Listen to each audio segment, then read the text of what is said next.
for here. Please, we want the corners. There you go. Meat! Can you do meat? I see those crackers. We want the meat.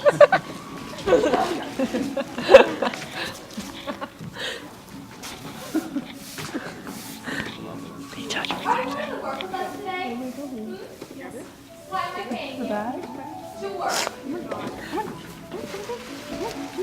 Think I get paid to just stand here and do nothing? Go clean up. Over there. Go.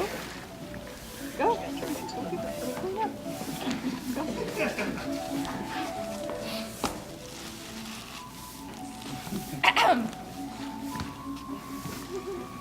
Get back to work. Yes, ma'am. My apologies. I would just grab at her. Just one at a time. Really? That's why people don't take me. Did you see me exclaiming at work? I was scared. Everyone was staring at me. Like I said, I would just grab that.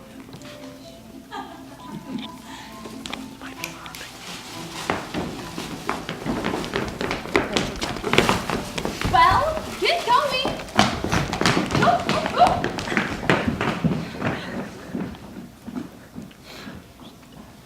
Now, fair Hippolyta, our nuptial hour draws fixed. 4 happy days bring in another moon. But, oh, methinks how slow this old moon wanes. She lingers my desires like to a stepdame or a dowager, long withering out a young man's revenues. 4 days quickly steep themselves in night. 4 nights quickly dream away the time. And then the moon, like to a silver bow new bent in heaven, shall behold the night of our solemnity. Go, Philostrate. Stir the Athenian youth to merriment. Awake that pert and nimble spirit of mirth. Turn melancholy forth to funerals. The pale companion is not for our pomp.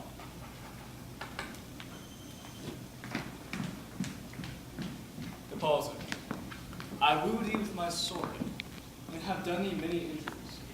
But I will wed thee in another key, with pomp, with triumph, and with revelry.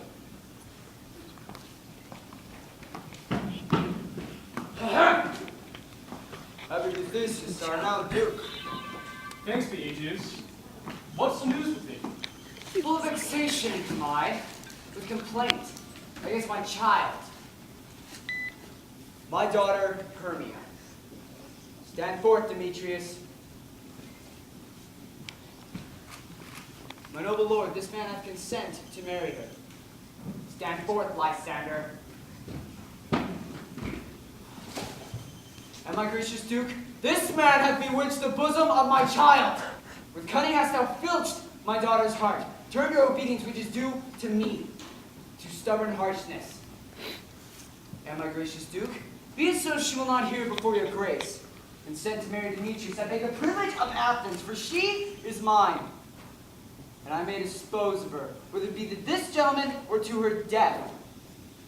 According to our law, I merely provided in that case, my lord.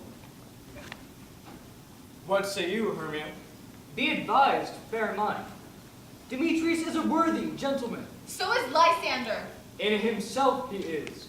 But in this kind, wanting your father's voice, the other must be held worthier. I wish my father looked at it with my eyes. Rather, your eyes with his judgment must look. I do entreat your grace to pardon me, but I may beseech your grace that I may know the worst that may befall me in this case if I refuse to wed Demetrius. Either to die the death, or to abjure forever the society of men. Therefore, fair Hermia, question your desires. Know of your youth, examine well your blood, whether, if you not yield to your father's choice, you can endure the livery of a nun. So will I live, so grow, so die? My lord, my soul consents not to give sovereignty. Take time to pause. By the next new moon, upon that day, either prepare to die for disobedience to your father's will, or else wed Demetrius as he would. Or, on Diana's altar to protest for austerity and single life. Relent, sweet Hermia. And Lysander, yield thy grace title to my certain right. You have her father's love, Demetrius. Let me have Hermia's.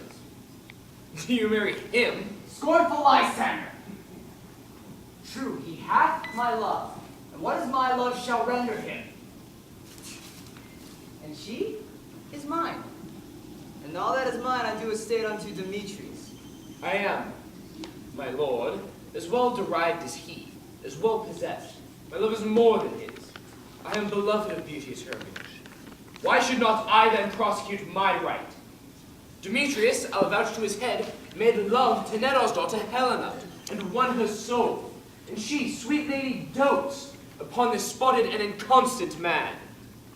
I must confess I've heard as much, and with Demetrius thought to have spoke thereof, but being overfull of self-affairs, my mind did lose it. But Demetrius, come. And Caniges, I have some private schooling for you both. Duty and desire we follow you, my lord. For you, fair Hermie, look you arm yourself to fit your fancies to your father's will, or else the law of Athens yields you up to your death, or to a vow of single life. Come, my Hippolyta.